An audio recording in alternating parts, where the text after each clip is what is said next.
కసిరే వెన్నెలమ్మతో స్నేహం చేశా ఈగిరే పాల వెళ్ళితో నడిచే గాజు బొమ్మతో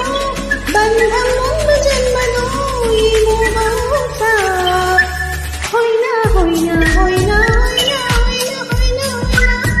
ఇక ఏదేమైనా